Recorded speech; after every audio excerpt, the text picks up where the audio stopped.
Deep within the chronicles of human history, etched into the very cradle of civilization, lies a story of two peoples, intertwined by fate, faith, and a sliver of land that both call home. It's a narrative that echoes through the millennia, a complex tapestry woven with threads of shared ancestry and profound division. The nightly news flashes images of strife, headlines scream of intractable conflict, but to truly comprehend the relentless turmoil between Jews and Arabs, we must journey back, far beyond the 20th century's political maelstroms, to the very dawn of their existence, to the spiritual and historical wellspring from which both peoples emerged. This is not merely a story of modern geopolitics.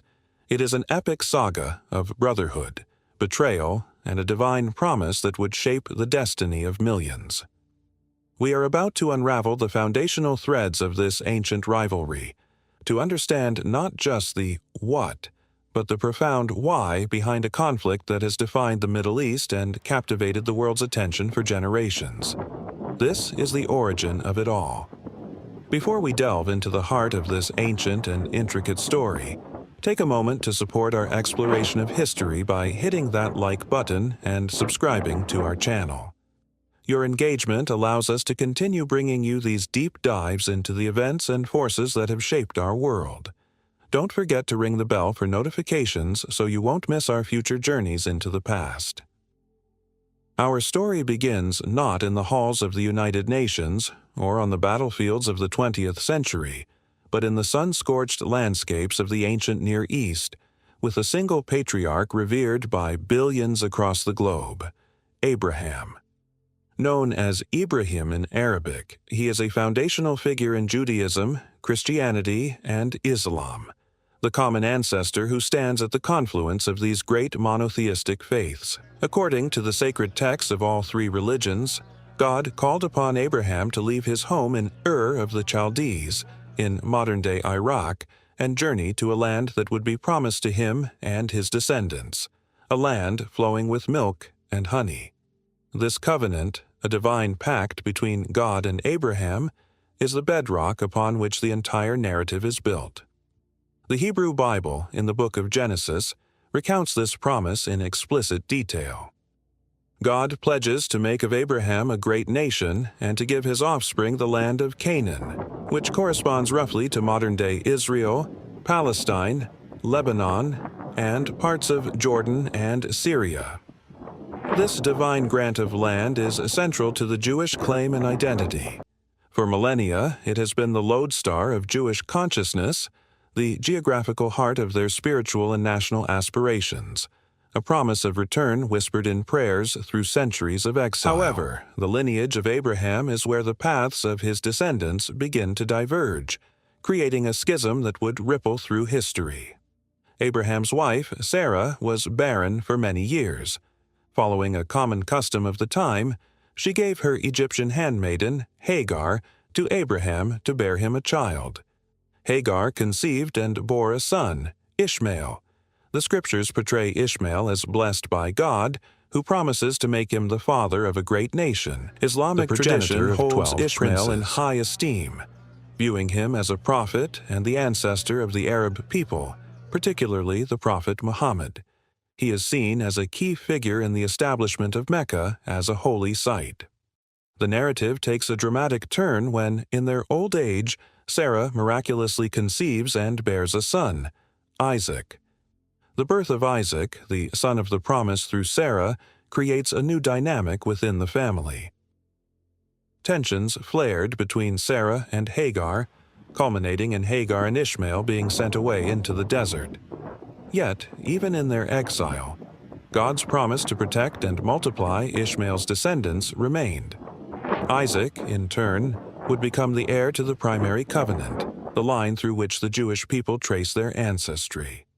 His son, Jacob, later renamed Israel, would father 12 sons, who would become the progenitors of the 12 tribes of Israel. It is from Jacob, or Israel, that the terms Israelites and Land of Israel derive. This bifurcation of Abraham's lineage is not merely a genealogical detail. It is the seed of two distinct national and religious narratives, both claiming a special relationship with God and a legacy rooted in the same patriarchal figure.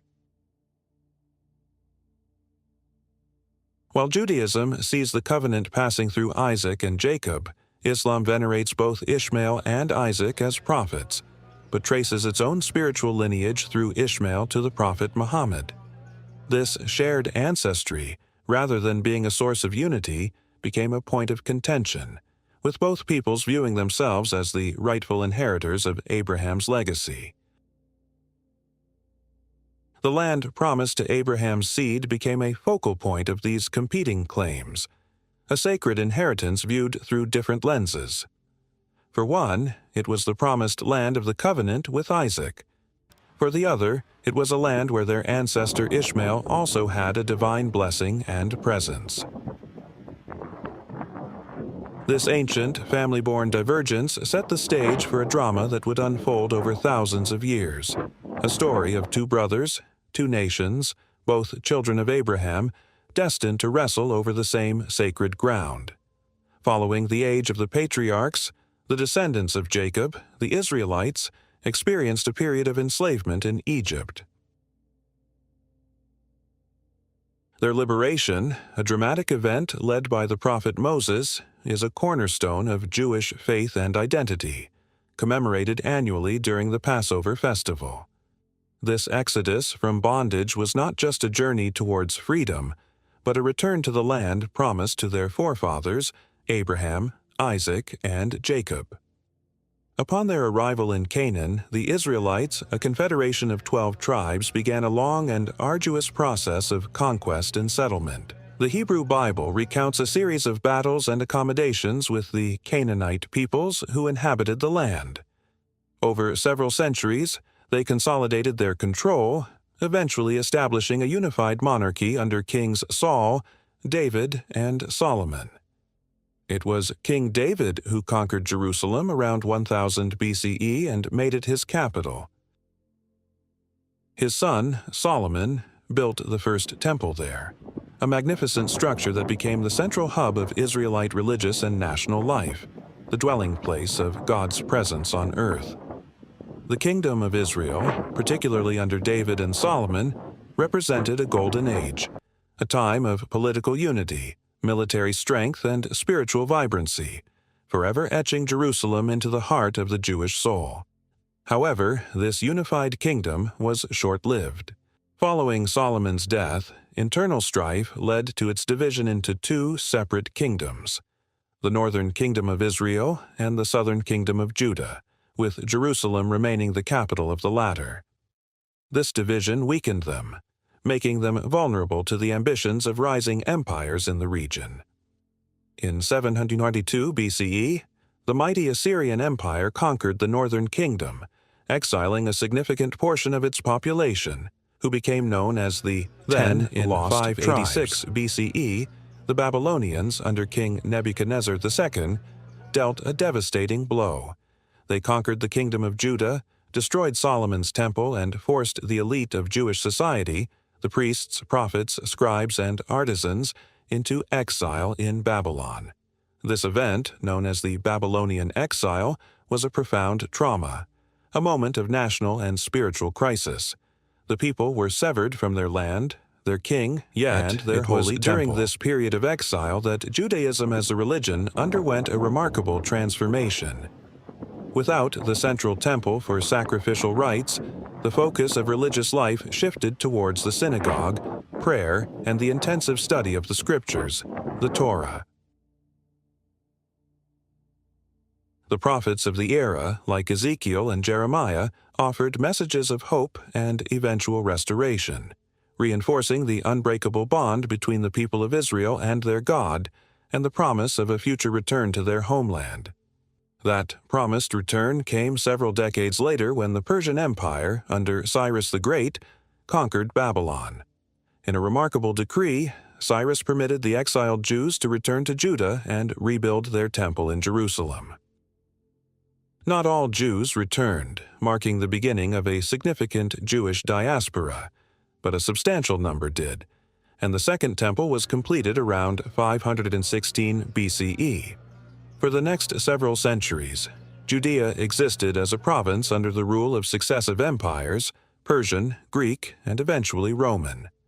During this period, Jewish religious and cultural life flourished, but so did tensions with their foreign overlords. This culminated in the Maccabean revolt in the 2nd century BCE against the Hellenistic Seleucid Empire, which led to a brief period of Jewish independence under the Hasmonean dynasty. However, Roman expansion was relentless, and by 63 BCE, Judea fell under Roman control. Roman rule was often harsh and intolerant of Jewish religious sensibilities and aspirations for sovereignty. This led to a series of revolts, the most significant of which was the Roman Great Jewish Revolt of 66-73 in CE. 70 CE. The legions of Titus laid siege to Jerusalem, ultimately destroying the city and its magnificent Second Temple, a catastrophic event that is still mourned by Jews today on the fast day of Tisha B'Av. A final rebellion, the Bar Kokhba Revolt in 132 to 136 CE, was crushed with even greater ferocity. The Romans razed Jerusalem, rebuilt it as a pagan city. The name was changed from Judea to Syria, Jews from entering, a deliberate attempt to erase its Jewish identity. These events dramatically intensified the Jewish diaspora, scattering the Jewish people across the globe, from the Roman Empire to Persia and beyond. Yet, even in their dispersion, the memory of Zion, of Jerusalem, and the land of Israel remained the central unifying force in Jewish life, a prayer for return that would be recited daily for nearly 2 millennia. While the Jewish people were experiencing conquest, exile, and dispersion, another chapter of history was unfolding in the vast deserts of the Arabian Peninsula. This was the world of the Arab tribes, a patchwork of nomadic Bedouins and settled communities, bound by complex codes of honor, kinship, and trade. The peninsula was a crossroads of ancient caravan routes, connecting Mesopotamia and the Mediterranean with Africa and the Indian Ocean. Religiously, the Arabs of this pre-Islamic era, known as the Jahiliyyah, or Age of Ignorance, were predominantly polytheistic, worshipping a pantheon of gods and goddesses, with the city of Mecca serving as a major pilgrimage center, home to the Kaaba, a sacred sanctuary containing numerous idols. In this milieu, in the city of Mecca, around 570 CE, a man named Muhammad was born. At the age of 40, Muhammad began to receive what he identified as divine revelations from the one true God, Allah, transmitted through the Archangel Gabriel.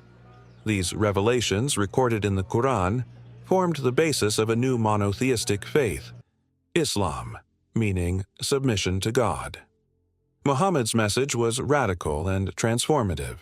He preached the absolute oneness of God, rejecting the polytheism of his fellow Meccans. He called for social justice, charity for the poor and orphaned, and the establishment of a community, the Ummah, bound not by tribal affiliation but by a shared faith.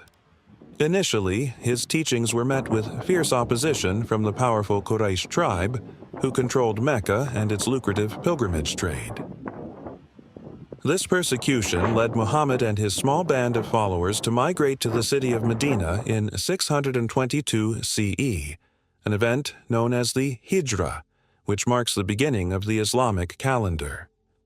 In Medina, Muhammad established himself not only as a prophet, but also as a political and military leader, creating a constitution that united the various warring tribes, including several Jewish tribes that resided there, under his leadership.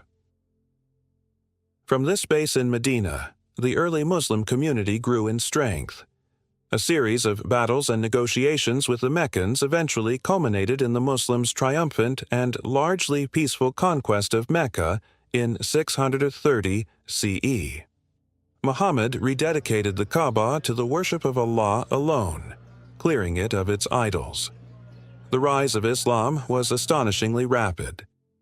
Within a few decades of the Prophet Muhammad's death in 632 CE, the Arab armies, fired by their newfound faith and unity, burst forth from the Arabian Peninsula, embarking on a series of conquests that would create one of the largest empires in world history. They swiftly defeated the two great powers of the day, the Byzantine, Eastern Roman Empire, and the Sasanian Persian Empire, both of which had been weakened by centuries of warfare against each other. By the early 8th century, the Islamic Caliphate stretched from Spain in the west to the borders of India in the east. In 638 CE, the Arab armies under the Caliph Umar conquered Jerusalem from the Byzantines. This event marked a pivotal moment in the history of the land and its relationship with the descendants of both Isaac and Ishmael. For Muslims, Jerusalem was already a city of immense religious significance. The Quran describes the Prophet Muhammad's miraculous night journey, Isra and Miraj, in which he was transported from Mecca to the farthest mosque, which Muslims identify with the Temple Mount in Jerusalem, from where he ascended to heaven. The conquest thus had a profound spiritual meaning, reclaiming a holy site for the faith of Islam. Caliph Umar's entry into the city is often depicted as a model of tolerant leadership. He is said to have entered peacefully, guaranteed the safety of the Christian inhabitants and their churches, and, according to some traditions, invited the Jewish community, which had been banned from the city by the Christian Byzantines, to return and settle there. On the Temple Mount, the site of the destroyed Jewish temples, the Muslims would later construct two of their most sacred shrines, the Dome of the Rock and the Al-Aqsa Mosque, cementing Jerusalem's status as the third holiest city in Islam, after Mecca and Medina. The early centuries of Islamic rule in Palestine, as the region was known, were generally a period of relative coexistence. Under the Islamic legal concept of dhimma, Jews and Christians, as people of the book, those who followed revealed scriptures, were granted a protected status. They were allowed to practice their religion and manage their own communal affairs in exchange for paying a special tax, the jizya, and accepting a subordinate social and legal status to Muslims. This system, while not one of modern equality, allowed for Jewish communities to survive and, at times, to flourish throughout the Muslim world, from Spain to Iraq. For nearly 1,300 years, from the 7th century until the 20th, the land was under the continuous rule of various Muslim dynasties, the Umayyads, Abbasids, Fatimids, Ayyubids, Mamluks, and finally the Ottoman Turks. During this long period, the demographic and cultural character of the land was profoundly transformed, and a significant portion of the native population gradually converted to Islam. A distinct Palestinian Arab identity began to form, rooted in this land which they had inhabited and cultivated for centuries. While the Jewish presence in the land never completely disappeared, small communities persisted in cities like Jerusalem, Safed, Tiberias, and Hebron. They were a tiny minority. The vast majority of the world's Jewish population lived in the diaspora, scattered across Europe, North Africa, and the Middle East. Nevertheless, the dream of returning to Zion remained a potent force in their religious life, a messianic hope for an end to exile. Thus, for over a millennium, the land was predominantly Arab and Islamic, while for the Jewish people it was the cherished but distant object of their prayers and national aspirations, a homeland in memory and hope. This long historical reality would form the backdrop against which two powerful new movements would emerge in the 19th century, setting the stage for a direct and fateful clash. As the 19th century dawned, the world was being reshaped by powerful new ideas. The concept of the nation-state, the belief that every distinct people or nation had the right to self-determination and a state of its own, was gaining momentum across Europe. This wave of nationalism had a profound and divergent impact on both Jews in Europe and Arabs in the Ottoman Empire. For the Jewish people, who had been scattered in the diaspora for nearly 2,000 years, nationalism sparked a modern political movement aimed at ending their perpetual state of exile and homelessness. This movement became known as Zionism. Its emergence was fueled by the grim realities of Jewish life in Europe. Despite the Enlightenment and promises of emancipation, anti-Semitism remained a virulent and persistent force. In Western Europe, it took on new racial and political forms, while in the Russian Empire, Jews faced state-sponsored persecution, restrictive laws, and violent pogroms that led to mass death and displacement. In this context, a growing number of Jewish thinkers concluded that assimilation into European societies was a failed experiment, and that the only true solution to the Jewish question was the re-establishment of a Jewish national home in their ancestral land, Zion.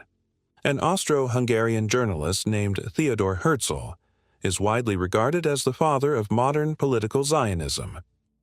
After covering the Dreyfus Affair in France, a case where a Jewish army captain was falsely accused of treason amidst a wave of public anti-Semitism, Herzl became convinced that Jews would never be safe or fully accepted as long as they were a minority. In his 1896 pamphlet, Der Judenstaat, the Jewish state, he laid out a practical vision for creating a sovereign Jewish state. He argued that the Jewish people needed to take their destiny into their own hands, using modern political and diplomatic means to secure international recognition and facilitate mass immigration to Palestine. In 1897, he convened the first Zionist Congress in Basel, Switzerland, which brought together Jewish delegates from around the world and established the Zionist Organization. The movement began to create the institutions of a future state, purchasing land in Palestine through organizations like the Jewish National Fund, establishing agricultural settlements, kibbutzim and moshavim, and reviving Hebrew as a modern spoken language. For Zionists, this was not a colonial enterprise but a return to their historic homeland, a fulfillment of the 2,000-year-old prayer, "Next year in Jerusalem." Simultaneously, the winds of nationalism were also beginning to stir within the vast, multi-ethnic Ottoman Empire which had ruled the Middle East for 4 centuries. For generations, the primary identity of the subjects of the empire had been religious, Muslim, Christian, or Jew. But now, inspired by European ideas, a new sense of a distinct Arab identity began to emerge among the Arabic-speaking intellectuals of Beirut, Damascus, and Cairo. This Arab nationalism was initially a cultural and literary movement focused on reviving Arab language and heritage. However, it gradually took on a political dimension, as Arabs grew resentful of Turkish rule from Istanbul, which they increasingly saw as oppressive and foreign. They began to dream of independence and the creation of a unified Arab state, or several Arab states, free from Ottoman control. Palestine, known to them as Philastin, was an integral part of this envisioned Arab heartland. For the Arabs living in Palestine, a population of peasants, fellahin, townspeople, and landowners who were overwhelmingly Muslim, with a significant Christian minority, their identity was deeply tied to the villages their families had inhabited for generations, to the cities of Jerusalem, Nablus, and Jaffa, and to the holy sites of their faith. They did not see the land as empty or waiting for a people to return. They saw it as their home, a vibrant and populated part of the Arab world. Thus, by the early 20th century, 2 powerful national movements were set on a collision course, both claiming the same small territory as their rightful homeland.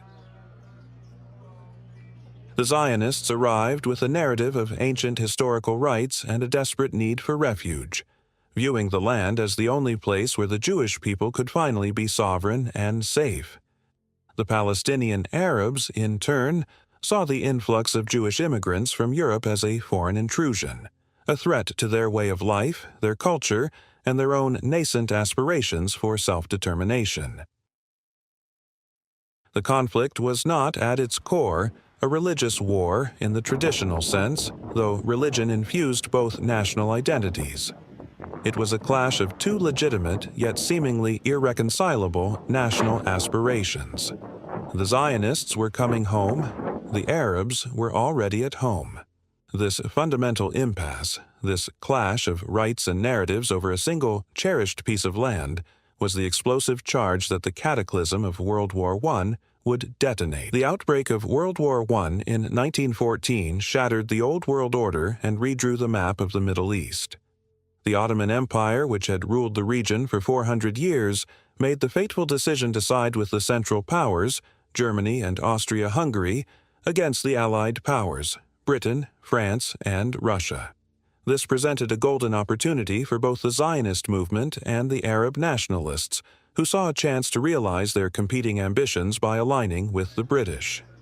The British, eager to defeat the Ottomans and secure their own strategic interests in the region, particularly the Suez Canal, engaged in a series of complex and ultimately contradictory diplomatic maneuvers.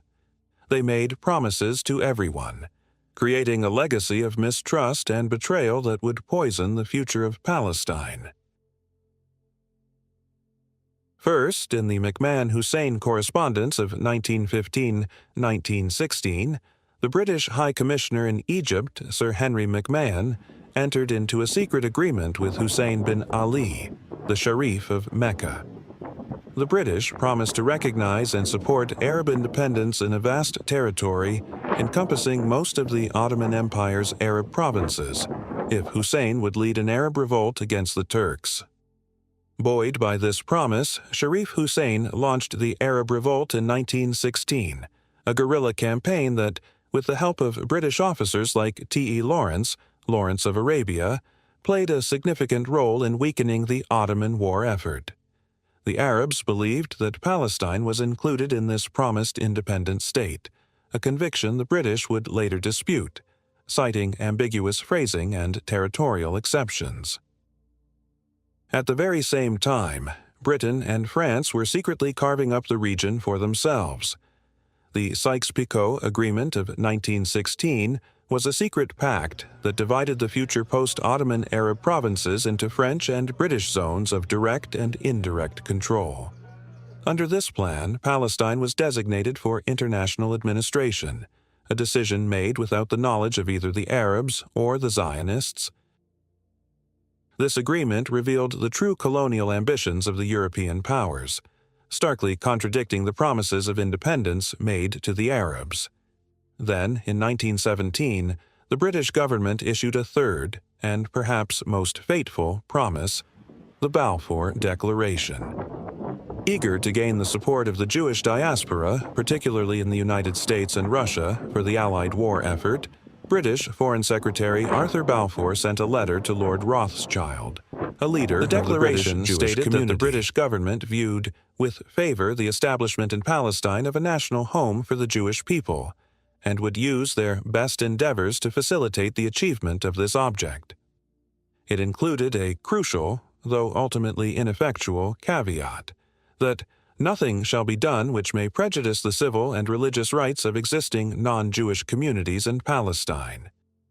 For the Zionist movement, the Balfour Declaration was a monumental triumph, the first time a major world power had officially endorsed their goal.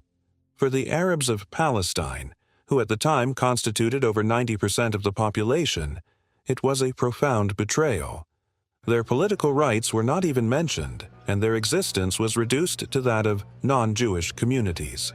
They felt that Britain, a foreign power, had promised their country to another people without their consent. When the war ended with the defeat of the Ottomans, these contradictory promises came home to roost. The League of Nations, the precursor to the UN, granted Britain a mandate to govern Palestine. The text of the mandate explicitly incorporated the Balfour Declaration, legally obligating the British administration to facilitate the creation of a Jewish national home. This set the stage for 3 decades of escalating conflict.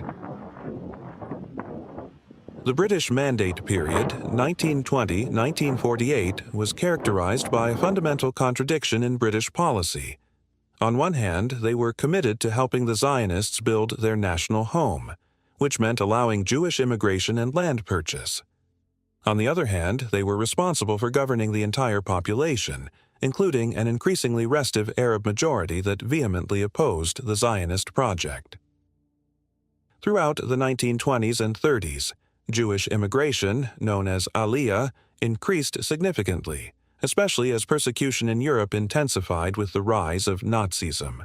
The Jewish population in Palestine grew from less than 10% in 1918 to around 30% by the late 1930s. The Jewish community, the Yishuv, established a robust parallel society with its own political institutions, schools, health services, and a paramilitary force. They purchased large tracts of land, sometimes from absentee landlords, which often led to the displacement of Arab tenant farmers. The Palestinian Arabs watched this process with growing alarm and anger. They saw their country being transformed before their eyes, their demographic majority eroding, and their national aspirations being systematically denied. Their opposition manifested in a series of violent outbreaks and riots, notably in 1920, 1921, and 1929, often centered on disputes over holy sites in Jerusalem. This culminated in the Great Arab Revolt of 1936–1939, a widespread nationalist uprising against both the British Mandate and Zionist immigration. The British crushed the revolt with brutal force, but it demonstrated the depth of Arab opposition. The conflict was no longer a matter of local tensions. It had become a full-fledged national struggle between two determined communities. The British, unable to reconcile their promises or control the escalating violence, found themselves trapped in an impossible situation, setting the stage for an even greater conflagration after the Second World War. The horrors of the Second World War and the Holocaust, in which 6 million Jews were systematically murdered by Nazi Germany, had a profound and irreversible impact on the situation in Palestine. For the Jewish people, the Holocaust served as the ultimate horrific proof of the Zionist argument, that they could never be safe without a sovereign state of their own. It created a desperate urgency to establish a refuge for the survivors, thousands of whom were languishing in displaced persons camps in Europe. The international community, grappling with the guilt and shock of the genocide, became far more sympathetic to the cause of Jewish statehood. In Palestine, the Yishuv, the Jewish community, was determined to achieve independence at any cost, stepping up its military preparations and launching a campaign of resistance and sometimes terror against the British administration, which was still limiting Jewish immigration through its 1939 White Paper policy. For the Palestinian Arabs, while horrified by the atrocities in Europe, the prospect of paying for the crimes of the Nazis with their own homeland seemed a monstrous injustice. They argued that the solution to the Jewish refugee problem should not come at their expense and redoubled their opposition to the creation of a Jewish state on their land. The conflict escalated, with both Jewish and Arab militias carrying out attacks and counterattacks, pushing Palestine towards all-out civil war. Exhausted by World War II and unable to contain the escalating violence, Great Britain announced in 1947 that it was terminating its mandate and turning the problem of Palestine over to the newly formed United Nations. The UN created a special committee, UNSCOP, to devise a solution. After months of deliberation, UNSCOP proposed a plan to partition Palestine into two independent states, one Arab and one Jewish. Jerusalem, cherished by both peoples and by Christians worldwide, was to be placed under a special international regime. The Jewish state was allocated 56% of the land, including the fertile coastal plain and the Negev desert, even though Jews owned only about 7% of the land and constituted about one-third of the population. The Arab state was to be established on the remaining 44%, composed of the Galilee, the Central Highlands, the West Bank, Zionist leadership, and the Southern Coast, unhappy with the Gaza borders and the exclusion of Jerusalem, accepted the partition plan as a pragmatic step towards achieving their dream of statehood. It offered them international legitimacy for a sovereign state. The Arab world, however, unanimously and vehemently rejected the plan. The Palestinian Arabs and the surrounding Arab states viewed it as a catastrophic injustice, a plan that gave away a majority of their homeland to a minority of recent immigrants without their consent. they saw it as the culmination of the Balfour Declaration's betrayal and vowed to resist its implementation by force. On November the 29th, 1947, the UN General Assembly voted in favor of the partition plan, Resolution 181. The Jewish community in Palestine erupted in celebration. The day after the vote, the simmering civil war in Palestine exploded into open conflict. On May 14, 1948, as the last British forces withdrew, David Ben-Gurion, the head of the Jewish Agency, stood in Tel Aviv and proclaimed the establishment of the State of Israel. The dream of 2 millennia had been realized, but for the Palestinians, it was the beginning of the Nakba, or the catastrophe. The very next day, the armies of 5 neighboring Arab states, Egypt, Jordan, Syria, Lebanon, and Iraq, invaded the newly declared state, officially beginning the 1948 Arab-Israeli War, which Israelis call their War of Independence. The ensuing war was fierce and desperate. The fledgling Israeli army, though outnumbered, was better organized and motivated than the often disunited Arab forces. When the fighting ended in 1949 with a series of armistice agreements, Israel had not only survived, but had expanded its territory to include about 78% of Mandate Palestine, including West Jerusalem. The remaining 22% was divided. The West Bank, including East Jerusalem, was occupied by Jordan, and the Gaza Strip was controlled by Egypt.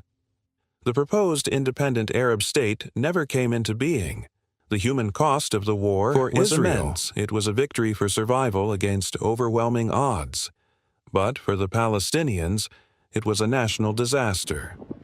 During the war, over 700,000 Palestinian Arabs, more than half of the Arab population, fled or were expelled from their homes in the territory that became Israel. The causes of this mass exodus are still hotly debated. Israelis have historically emphasized that many left on the orders of Arab leaders or in the panic of war, while Palestinians point to a deliberate policy of expulsion and terror by Israeli forces, citing massacres like the one at Deir Yassin. Whatever the complex causes, the result was the creation of a massive and permanent Palestinian refugee crisis. These refugees and their descendants, now numbering in the millions, have since lived in camps in neighboring Arab countries and in the West Bank and Gaza, nurturing a deep-seated desire to return to their homes, a right of return that has become a core and non-negotiable demand of the Palestinian national movement. The 1948 war fundamentally transformed the conflict.